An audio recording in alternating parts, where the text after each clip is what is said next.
Well, look at this, a reunion. We knew it was going to happen at some point. Barnes and I like to talk high school football. Mike Barnes, a longtime veteran, highly regarded, highly respected sports journalist in Austin, longtime sports director at KVUE, and I had the honor and privilege of working with him we both said, you know what, we're done.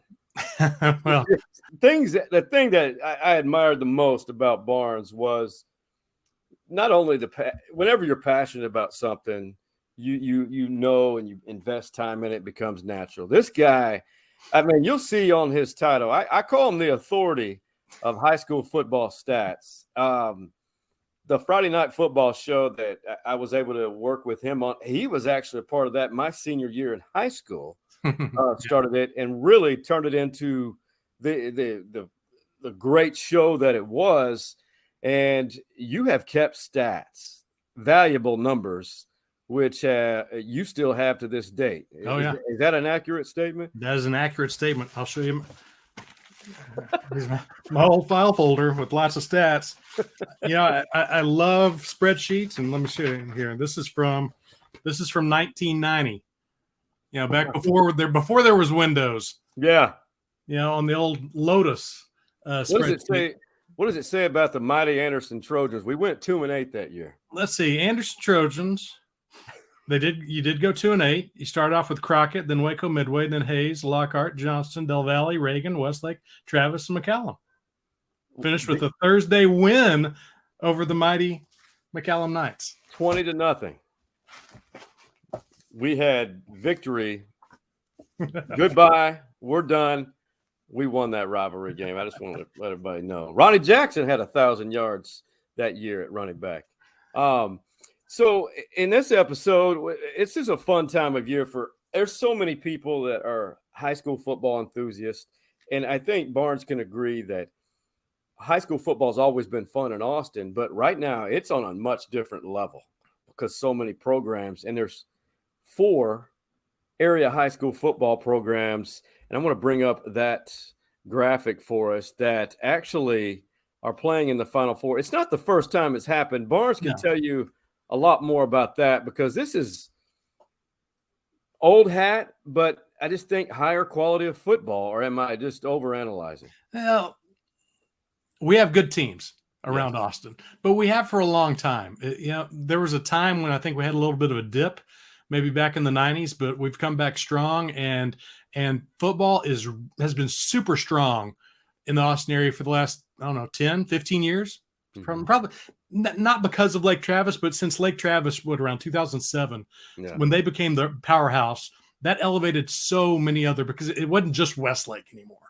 And so many other teams have risen to the occasion and have gotten so good. That's what's so funny. You know, somebody complained on my Facebook page back the first week of playoffs, because I listed all the matchups, and I admitted that, there are a lot of teams with losing records, including some from the Austin area, playing in the playoffs. The thing you have to remember is that losing records mean nothing in high school, because this non-district games don't count anything at all. I mean, in college football, the non-conference games, they don't matter as far as getting to the conference championship, but they mean a lot if you're going to win a national championship, if you're going to go to one of the big bowls and impress the voters. But in high school football, these non-district games mean nothing. So a team could go like Bastrop did for 2 years in a row, not this year, but 2 years before that, went 0-5 in non-district and then won enough in district to go to the playoffs. That's fine. So first of all, you got to remember that and just take that out of the picture, because non-district games, throw them away. They're just like good practice for the coaches and the players. But the other thing that I truly believe, because when it first started, when the UIL first expanded, first to 3 teams, 2 teams were necessary because there were too many teams left out with only 1 team from each district going back in the old days. Because look at so many teams that were maybe 9-1 or 8-2. Didn't go to the playoffs because they lost that 1 game to the district champion. Okay. When we started having 3 teams and then 4 teams, my first thought, even as a sportscaster and a football fan, was, oh my gosh, this is too much. UIL's getting their money because they get 15% off of every gate. So, okay, it's a money thing. This is terrible, though. Terrible. But then I started watching the teams, not the games, but the teams. And I went to several teams to the schools, not to the practices, but to the schools before playoff games. And I talked to the school, and I talked to the students and told them how exciting this was. And your team has a chance for a state championship. And they went crazy. Yeah. And yes, I was exaggerating because the teams may not have been very good, but the schools got behind the team and the schools came together as one, which when you're 14, 15, 16, 17 years old, that is so important. And seeing those teams come together, seeing those schools come together, seeing the communities come together just because they've made the playoffs. There are several teams who didn't make the playoffs at all in the 70s or the 80s or even the early 90s. Yeah. Now they make it quite often, and it gets the community more involved, which I really, really love. And I think that's why it's so important. It is important. And if I challenge you and thank you for who's watching right now or listening on the all audio platform. We appreciate you guys. And we also a big shout out to Hargrove Roofing, who recently did Mama Clench's roof. All right. Phenomenal. Their slogan is "Know who's on your roof." I laughed when I first saw that, but you know what? They have a point. You need to know who's up there and you can trust. So Hargrove Roofing for all of your roofing needs.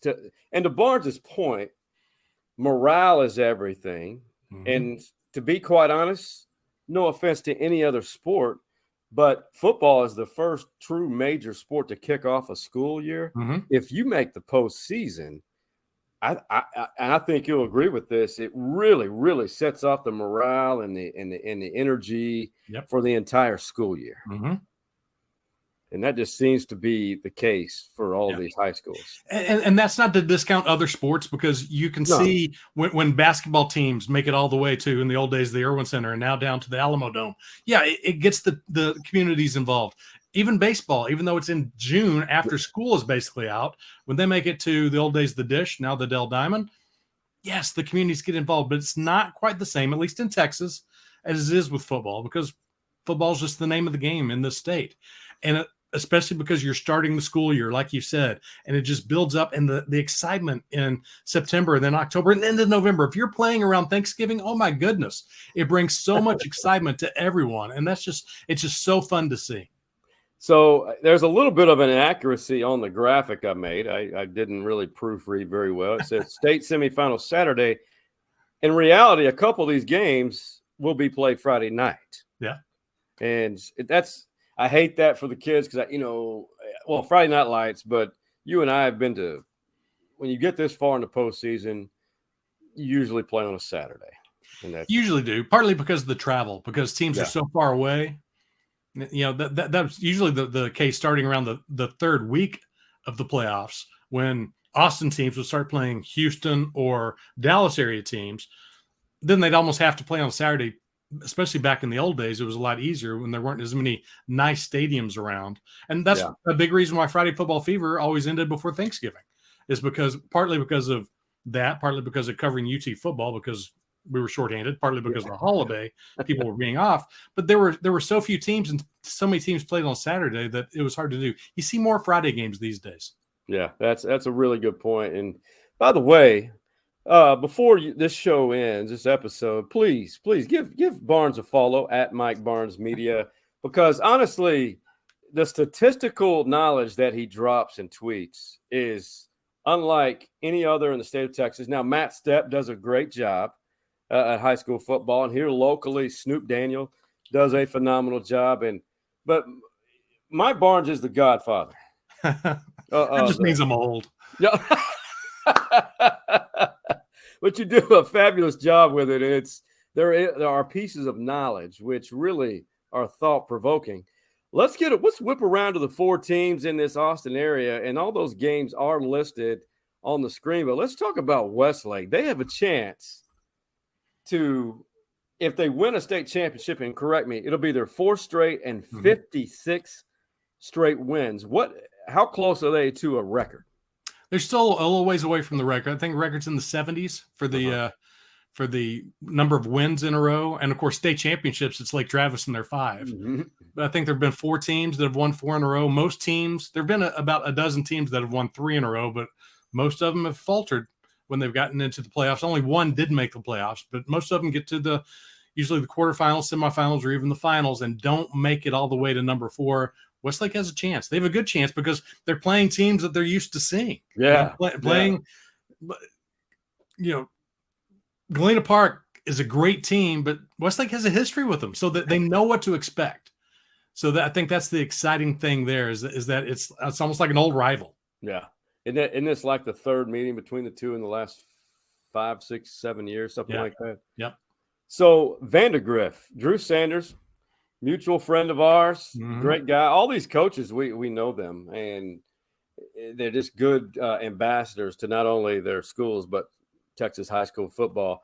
Drew Sanders, what he's done in a multi-school district, meaning Leander ISD, their defense really has, to me, from what I've seen, has really been, I guess, the focal point of this team. And now they get to face, they're 2 wins away from a state championship. They get to meet State Power Katy. Yeah, that's going to be a tough one. Katy is so good. But the thing I love about Vandegrift, and maybe this is a bad comparison, but I remember hearing Mac Brown talk about how, Mac Brown was an offensive coordinator. He was an offensive mind when he got the job at North Carolina. And then he turned North Carolina into a winner, and they were a really good team. And then in 1994, they played Texas in the Sun Bowl. You might remember that game. At times it was snowy. At times it was sunny. Priest Holmes had an incredible day. It was a fun game to watch. But I remember hearing him say that after that game, he realized that offense wasn't all of the game. You had to have a good defense. So after that, he focused on making sure that his defense was good, hiring the right coordinator, having the right coaches, having the right players on defense. And he had great defenses. And that was a big reason why North Carolina got even better.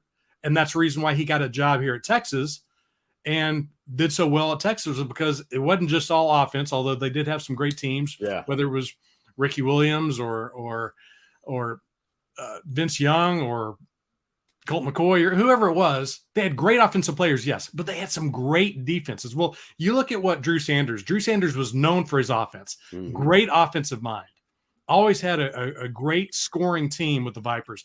But this year, they're one of the best, if not the best, defenses around. They've given up barely over 10 points a game. I think Westlake's a little bit better, but otherwise, point-wise. But they've been great on defense, and that is a key reason why they're doing so well. Because when they don't give up more than 20 points, they usually win. And they're usually only giving up about 10 and a half. That's amazing. And so we go from a balanced offense that passes, can run the ball, to Liberty Hill. I think what's this, the 3rd straight year they're in the state semifinals. Yeah.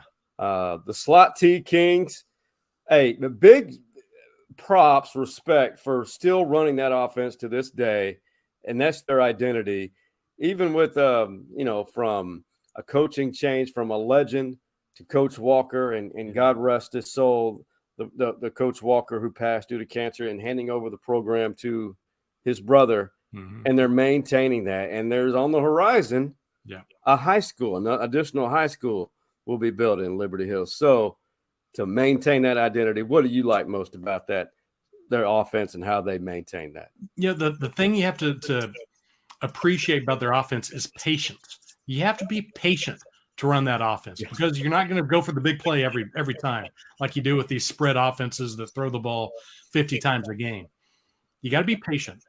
And against Alamo Heights, I went down to that game and down in Bastrop, the playoff game. And in the first half, Alamo Heights kind of controlled the line of scrimmage in a big way, held Liberty Hill to basically nothing. I think they had a field goal. That was it. Things didn't look good, but they wore them down. They just kept running the same thing over and over and over. And when you've got one back going this way, one back going this way, one back going this way, finally they break free. And they had an 80-yard, I think it was, or 75-yard touchdown run. They kind of broke it open and kind of got them going. And it's a big reason why they got the win. And that's what you love about that offense is it's kind of like watching the old wishbone where, that sometimes you wonder, why are they running that fullback dive play over and over and over? Well, sometimes that fullback's going to break through, get to the second level, and go all the way. And that's what that slot T does, is that it wears the defense down and really helps Liberty Hill go. It's fun because it's like punching them in the face, punch. And at some point you're going to say, mercy, all right, I've had enough. Yeah. or like you mentioned, defense misses an assignment, and one assignment, that's a bust. A lot of times, I think one thing to remember about that type of defense, that type of offense, is that when you're in the playoffs, you're playing good teams. You're playing teams that have good athletes. No offense, but not all schools, not all teams have great athletes. It's like, oh, we have a couple of good athletes, but there's a lot of not so great. And that's why you're not a very good team. But when you're in the playoffs, you've got some good athletes, you've got some good teams, you got some good defenses. And when they know what's coming, they're going to stack the box. They're going to be ready, and they're going to slow it down if they're good at all. And we saw that last year. You were doing the PA announcing, and I was on the field for the Bastrop game. It was Bastrop, who had a losing record on the year, taking on Liberty Hill. I think Bastrop scored first.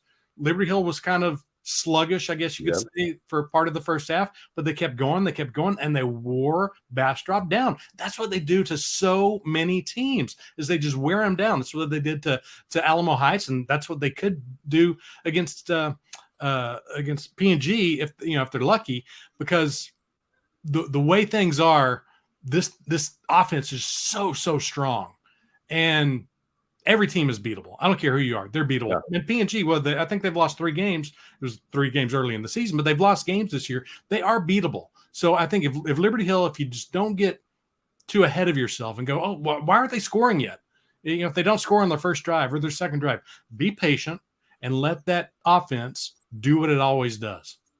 That's a fair assessment, and it's just be patient.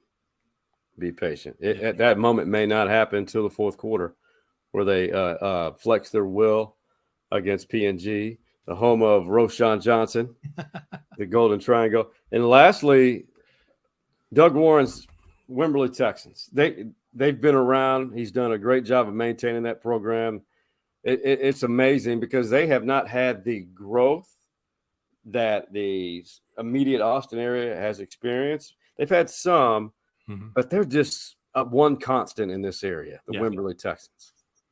Yeah, they look good this year. I went to their game this past week, the quarterfinal game against Lago Vista. And as opposed to the patience of Liberty Hill, first play of the game after the kickoff, very first play for Wimberley, touchdown pass, 75 yards, touchdown. Yeah, that put Lago in a hole, and they couldn't dig out. And that's the one of the things about Wimberley is they've got an explosive offense that can do anything at once at various times. Great athletes, great team, great coaching, and they're going to have they're going to have their hands full with Cuero. The Gobblers are good every year, but have good thoughts about Wimberley. I think they're going to have a good chance to not only win this week but go all the way. That I would love to see it, and we'll forever be a fan of that community and whatever team that Doug Warren puts out there, because you're going to have a good product. Now, speaking of people moving around and moving all over the place in Austin, the real estate is the big game. And if you're looking for a real estate agent, I think that I may have a suggestion. Hey y'all, Kevin Hutchison here with Realty Austin, and I am grateful to be a part of Stories Inside the Man Cave, a homegrown podcast just like my own business. All right, so Barnesy, he's a smart guy because he and his wife and family have you're sitting on a nest egg, and it's beautiful that it's fun watching a home appreciate. Yeah. But I love that because my mom's doing it, you're doing it, and I have some other friends who are entering their 20th year in their home, and they try not to discuss the meteoric rise because they, it's like baseball. You don't want to jinx it. That's right. Don't jinx anything around here. Yeah. So the one thing, if you follow Barnesy on Twitter, he has some statistical knowledge that he's going to share that I'm talking about that is really you won't find in many places on social media. Some statistics that make you really raise your eyebrow and think, because there's some good knowledge. This is better than the stories that we produced at KView. You have 3 of them, correct? That you shared with me in an email. I sent you a couple, but I think the thing to remember, the key, I'll tell secrets. I have nothing to hide around here. Is I've got, let me see if I can pick this up without spilling everything. I've got 30 years of football scores right here. And back when we worked together, you probably remember I'd dig out this thing and I'd be looking up going, let me see let me add this up. Let me do this. Well, during COVID, while there was not much to do at times, I got the bright idea of, I should transfer all of these scores and all these schedules onto my computer. I mean, I've got tons of computer stats anyway that I've looked up through the years about whether it's Austin schools or Westlake against Lake Travis or all kinds of stuff, state championships, playoff runs, all kinds of stuff I've looked up and then typed onto an Excel spreadsheet or different spreadsheets. But I thought, you know what? Rather than having to look these up all the time and try to add up averages for teams over the last 5 years or something like that, it sure would be easy if I just typed it in. Yeah. Well, do the math. Right now we have 74 local teams. Back in the old days, it was more like 50. So, it's grown quite a bit over the last 30, 34 years. But you take all those teams, 10 games or, 11 weeks out of the season, once 0 week came around, and add that up over 33 years. That's a lot of numbers. A lot. I started entering all these, and my wife was like, now, why are you doing this? And a week later, while I'm still doing it, she's like, I don't understand why you're doing this. And then a week later, I'm still entering numbers. Like, now, is there a reason why you're doing this? Well, now I've got them all on the computer, so it's so easy for me to look up. And besides, yes, I could look up these numbers, but I can easily figure out scoring averages, averages against different teams, averages each season, averages in district, all kinds of stuff I can figure out, offense, defense, points they've given up, stuff like that. And I'm a stats person. I love statistics. So I do too. I kind of just go crazy with that. I'll see something every week during the season. I'll look at the upcoming matchup and go, what's interesting about that? I'll look at the team and see if anything jumps out at me. Like with Vandegrift, I think that's one of the stats I gave you is, Vandegrift is 20, the perfect number for Vandegrift, because when Vandegrift is in the playoffs and they score 20 points, they win basically almost every time.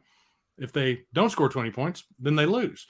Same with giving up points. It's and yes, you could say, well, of course, if they give up more than they score, they're going to lose. But it's more of a case of when they do well offensively, it's not like, well, the defense gives up and they're going to win 62-61 or something like that. It's more of a case of really dominating the game. And that's what I was able to see. So I shared that. And one person who picks games every week and says, this person's going to win. This person's going to win. This team's going to win. Saw that and said, I wish I'd known that beforehand. Wish I'd known that statistic, because that's what happened last week is that Vandegrift gave up only they scored 27 against Drip and got the win. They went over the 20. 20 was the magic number. That was a tough for either one of those teams. And it was really just, oh my God, my heart goes out to everyone involved in Dripping Springs to lose like that. But I told Todd Dodge this. I said, I hope nobody or that young man, whoever was responsible for the fumble, do not let that affect you the rest of your life. I understand the frustration. It's heartbreaking. Yeah. But the fact that you were probably a significant reason why Dripping Springs reached. Oh, definitely so. Definitely 100%. And I hope coaches learned a lesson from that. Not that I know anything. I have no inside knowledge about the play. Yeah. I've seen it on tape. I wasn't at the game. I was at the Wimberley game.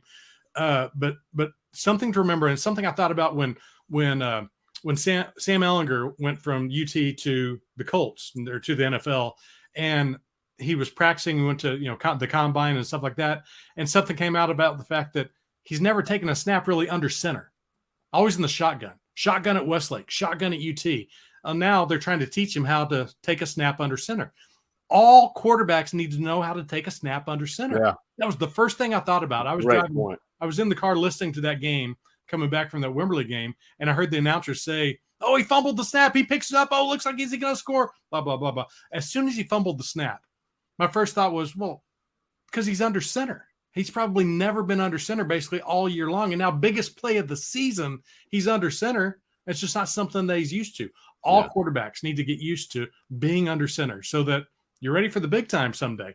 Maybe it's not the NFL, maybe it's not college, but it may be one big snap that can get you somewhere. Yeah, that is a very good point, because it's harder than it appears if you're in a spread RPO all the time. That's right. It's not easy. It's not easy. It's kind of like the other way around. If all you've done is taken snaps under center and suddenly you're in the shotgun, you're looking around and all of a sudden the ball's coming to your face. And, whoa, what am I doing here? And you have to be ready for anything. And I think that's a key. And so many coaches are good about that. Some coaches, even at Westlake, Todd Dodge apparently never had him go under center at Westlake. Sam didn't. So, again, different coaches do it different ways. And some coaches like Todd Dodge win state championships by never going under center. But it's just one of those things to be prepared for, because you never know when something like that could happen. There's a number you threw out about Westlake's. There's only one opponent who went. So Westlake, what's their average of points allowed? What was it? So 9.5, I believe, this year. 9.5. Yeah. And Aikens averaged how many points per game? Aikens averaged 5.4, I think it was, and they scored 6. Against Westlake. Against Westlake. They're the only team that's gone above their season average against Westlake. Every other team was below average. If they averaged 20 points a game against the whole, everyone else on their schedule, they scored 10 against Westlake. Or, they were always, everybody else was below average, except for those Eagles. Aikens goes above and beyond. 5.4, they score 6. They scored 6. Oh my God. Because I read it and I was thinking, because I misinterpreted it. And I was thinking, wait a minute. I think Anderson scored 14 to 17. Oh, you meant the team's average at that season. Exactly. See, this is what I'm talking about.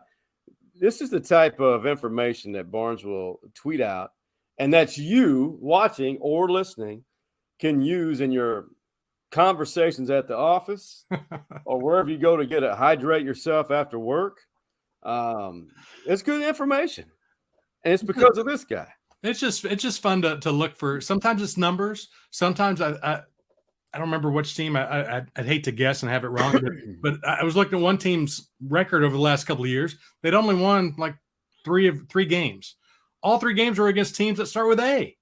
So I tweeted that, if you want to win, have them play a team that starts with A. Anderson, Aikens, Austin, that's who they'd beaten, were those types of teams. And they were playing, I think it was Austin that week. So they had a chance. I saw that Llano, for some reason, Llano was playing the Cowboys from Edna. Yeah. And I was looking at I was thinking, there aren't many Cowboys in the state. I mean, yes, the Dallas Cowboys, but there aren't many Cowboys. And I looked up who all was Cowboys mascots. I realized Catula was, and they'd already played Catula. It's like, wait a second. They played 2 Cowboys. Maybe they have a run if they played other Cowboys. And I started looking up. I couldn't find where in any time in their history they played another team with the mascot, the Cowboys. So I tweeted that out. But it's the year of the Cowboy with Llano. They did win one and then they lost one, but never played a Cowboy team until they get to the 2022 playoffs. So a little fun stuff like that. It's just fun to find. And honestly, I know in reality it may not factor into the game, but I think the football gods are more in control than we think. You never know. Look at the I think all the matchups you just put up from 6A and 5A. There's an Eagles team in every matchup, I believe, and every Final Four. I think there's an Eagles team still. Oh my God, we got to. Why are the Eagles good? We got to bring this up again. So we'll remove this. Let's see, North Shore Prosper Eagles. I think Prosper is the Eagles. DeSoto is the Eagles. Is Argyle? That's a great question. I don't know about Argyle. Yeah. Is it Glen Rose? That's pretty amazing right there to think that, because Eagles. I can look it up because I. Oh right, there you do have it right here in front of you. Let's see here. That I don't know if there's any other gobblers. No, I think gobblers. I think Cuero's the only gobblers. Yep, they're the only gobblers in this list. This list I typed up back in 1992. So I had to update it a few times since then. I remember the handwriting. It's kind of like me with my notes for work or when I'm messing with my personal finances in this little notepad. Only I can read that. And sometimes I can't. My shorthand's not the most. It's not the best. So what do you, for those who may be watching who are as devoted as us, what do you foresee possibly? Have you even given thought to what the next UIL realignment will look like? Do you think it'll be much different, the 6A to 5A? Because there's 6A Division 1 and 2. Or is that just for the postseason? That's just for the postseason. Yeah, but they can't, because the 6A are so spread out. They can't do Division 1, Division 2 because there'd be so much travel involved for some of the schools. So I think they'd like to. They'd like to take some of the big schools. Yeah, that's a big reason why Duncanville and Galena Park North Shore go so far in the playoffs, because they have so many students. They have so many players that they have to pick from. I looked at a stat that I was going to use if they both win this week. Not that I think Galena Park will win, but if Galena Park and North Shore are playing the championship, they have like 7,000 players, students between the two teams. Compared to AISD, you have to use about 8 schools to come up with that many. And I mean, it's funny because, it's because, smaller schools, that's good. But it's hard to have a good football team when you have that few players, teams, students compared to these big schools. Yeah, and I agree. That's what everyone has always argued about. And that's a big reason why Converse Judson isn't as good as they used to be, is because Converse Wagner is around now. So Judson isn't nearly as big. The talent isn't there. There's just not as many talented players to choose from. That's why Westlake doesn't want a second high school. They talked about that for years, and Westlake just wants that one high school because they get a state championship. Lake Travis the same way. They've gotten so big. No one, I don't think anyone in the Austin area would have thought 30 years ago that Lake Travis would ever be bigger than Westlake. No, I wouldn't have. I would not have. It was about 30 years ago, almost 30 years ago, when Westlake went from old 4A to 5A. At the time, Lake Travis was barely 3A, and now they're bigger than Westlake. It's just amazing when you hear that. And, I think they're thinking about building another high school in Lake Travis. I don't know if they will or not, but it's usually the bigger high schools, because of that massive talent that they have to choose from, that do so well. I cannot believe. I mean, everybody has the reasoning over there in Lakeway, BK, Spicewood, whatnot. I just never thought I'd see the day that a second high school would have been voted on. Yeah, in Lake Travis and Dripping Springs. We are living in some interesting times. Yes, we are. But everyone wants to move here. We can slow that down a little bit if we can. But you know what? Our high school football has improved because of it. Yes. It's made it more fun. Look at Leander. When I started here, my first year on Friday Football Fever was 1990. Back then, Leander had just moved, I believe, from 3A to 4A, basically. They were the only Leander ISD high school. And it took so long to get from Austin out to Leander, to Old Bible Stadium, to try and get highlights, because it was 183. It was, drive 250 yards, stop at a red light. 250 yards, stop at a red light. Red light. It took forever to get out there. And now, A, it's easy to get out there, but B, look how many schools there are in Leander now. Yeah. And it just keeps growing and growing and growing. And I think every one of those schools has made the playoffs in the last 10 years or so. Leander has, Rouse has, Cedar Park, of course, has. Vandegrift is still alive. They're doing so well. Glenn's even done well. Yeah. New school. First year, right? First year of varsity. This is their third year of varsity? Yeah. It's just so fun seeing all that. And think about, not that I'm trying to incite controversy, but think about if that was just all 1 or 2 schools instead of 5 or 6, what it could be. Because again, the bigger schools, the better. But they're still, even though they're not gigantic schools, whether it's small in the 6A or just 5A, there's so much talent in Leander, and it's so fun to see, and it's still growing. It's growing and growing and getting even bigger. And Liberty Hill's the same way. It's getting bigger out in Liberty Hill too, as that 183 expansion keeps going north. Pretty soon. So I tell you, here's a fun fact. So I have some business clients in Liberty Hill. I cannot remember who told me, but it was during my recent visit, not this week or last week, but they said that Liberty Hill would be the largest community in Williamson County in 5 years. I thought Liberty Hill was in Travis County, but they said Liberty. So that means they would have to surpass Round Rock and Georgetown in Isn't that size. amazing? Yeah. I had to see it to believe it. Yeah. But now Burnett is starting to feel it. Burn it. But yeah, they have great facilities as well out in Burnett, Texas. Yep. And it may have been initiated by the Bob Shipley, perhaps. Because of those great teams back a long time ago. Oh, my God. Stephen McGee may have made a quiet donation. Goodness. Well, Barnesy, I appreciate it, my friend. Always. Good to be here in the man cave. Oh, my goodness. You make it fun. You make it's engaging for people who may not have followed high school football before, and hopefully they see it. And I know people talk about it, and I know our good friend Snoop Daniel calls you the GOAT. Snoop's a good guy. He saw me when I was going in the gate at Hutto for that Wimberley Lago Vista game. He's like, Mr. Barnes. I know I'm old when everybody calls me Mr. Barnes. Hey, can I get a picture? I said, sure, Snoop. Let's do it inside. Yeah, he's a good guy. He works really hard. I want to reiterate about high school football and why high school football is so important, because not only is it fun, and yeah, it's fun to watch. It's football. It's fun games, and that's one reason why I'm a football official, is because I love football. So every game I work, and I did 111 games this fall between Pop Warner, middle school, freshman, JV, and varsity. I did 111 games, and I saw something fun at every single game. Now there was some bad football in there, but there was some fun football too. So it's fun to watch.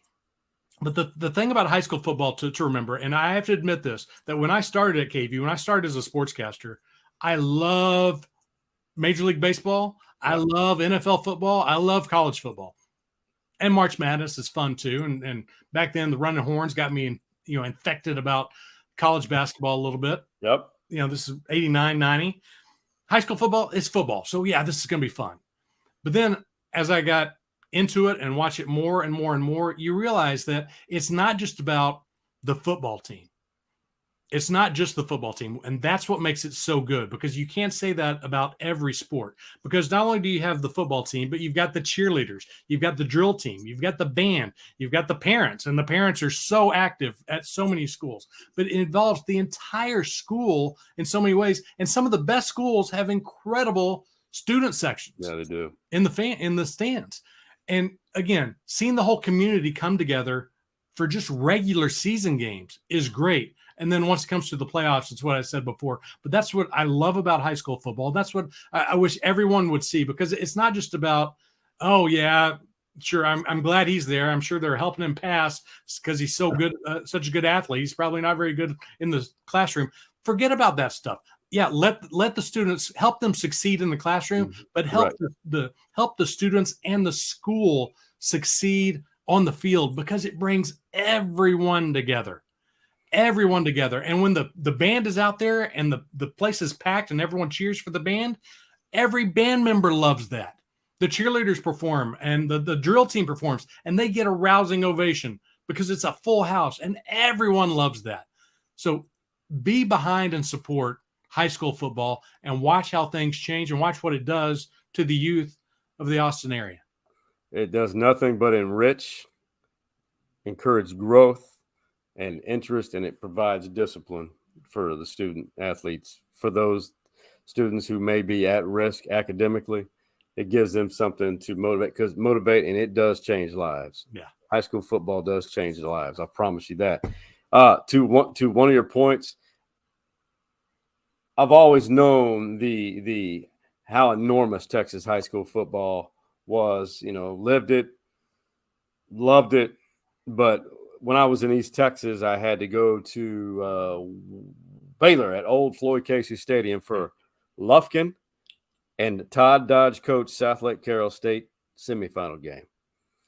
We're going, remember the old ramp down at Floyd Casey? Yeah. It was somewhere between 37 and 40,000 people for a state. It was either a state semifinal or a state quarterfinal game on a sunny Saturday afternoon. Isn't that great? That was amazing. Yeah. Absolutely amazing. And Mike Barnes is a part of Texas high school football history. That's all I can say. Hey, lunch is on me, my friend. Thank you, Clinch. We will probably do this again. It'd be fun to link it up for next weekend state championships, or even after, to look back and talk about some of the players moving into that are going to be recruited and some that should be recruited, so to speak. We got a lot of good athletes, that's for sure. Oh my goodness. For the OG ATX high school football sportscasting legend Mike Barnes and the OG Man Cave boys, that being Big Mike, Coach Mo, and Hardball Harge, we're out.